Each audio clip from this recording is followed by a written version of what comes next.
Я не ведаю, як вы, а я стаміўся. Моцна. Ад усяго гэтага трэшу, які штодня вывальвае на нас гэты пляшывы неадэкват разам са сваімі прыхлябаямі. Таму давайце сёння пагаворым не пра яго, а пра нас з вамі.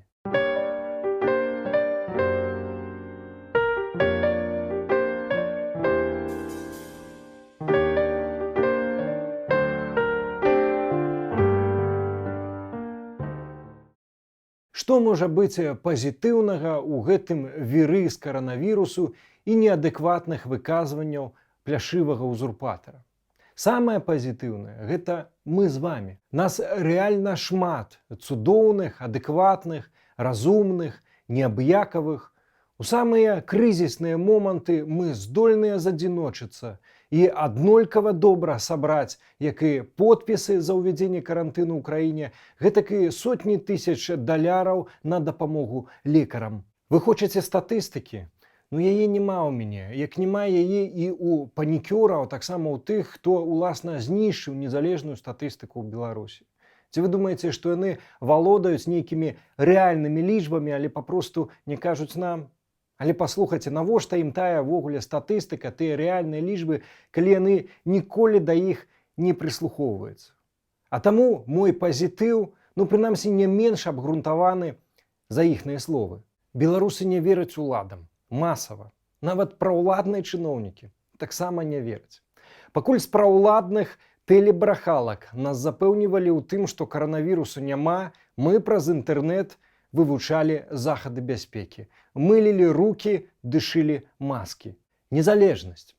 Канешне ж, неадэкватныя імперцы з-за ўсходняй мяжы нікуды не падзеліся, як і не падзеліся іхныя планы па акупацыі Беларусі. Але сёння у іх замест традыцыйных дурняў і дрэнных дарог ёсць іншыя дзве бяды. Гэта занадта танная нафта і ўласны раззлаваны народ.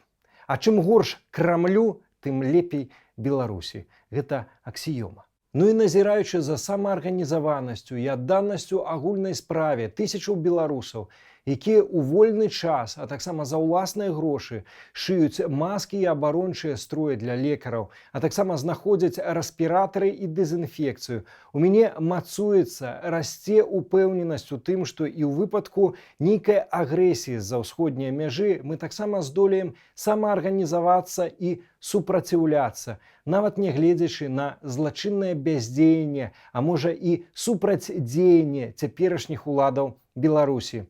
Бо партызанкі і дыверсіяў ніхто не адмяняў.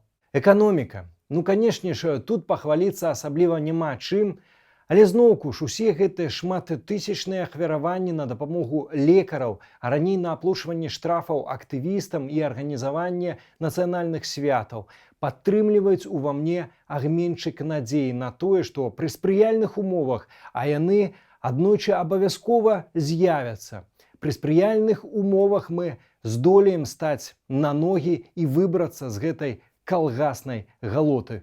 Іх цягнік незваротна сышоў. Адзіная нашая праблема – гэта тое, што яны ўсё яшчэ кантралююць спусцелае дэпо. Але і гэта толькі пытанне часу. А таму зноўку ж пазітыў.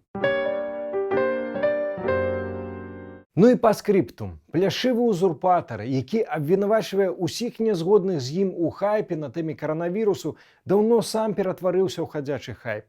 Гэткі агрэгатар хайпу. Ён можа нічога не рабіць, дастаткова ляпнуць чарговую дурноту і вось ужо усе вакол, не зважаючы на рэальнае жыццё і кінуўшы усе справы, закіпаюць і абмяркоўваюць ягоную дурноту. Гэта хайп. Ён штодня хайпіцца, дурачы нас з вамі, падмяняючы сваімі дурнотамі нашае рэальнае жыццё.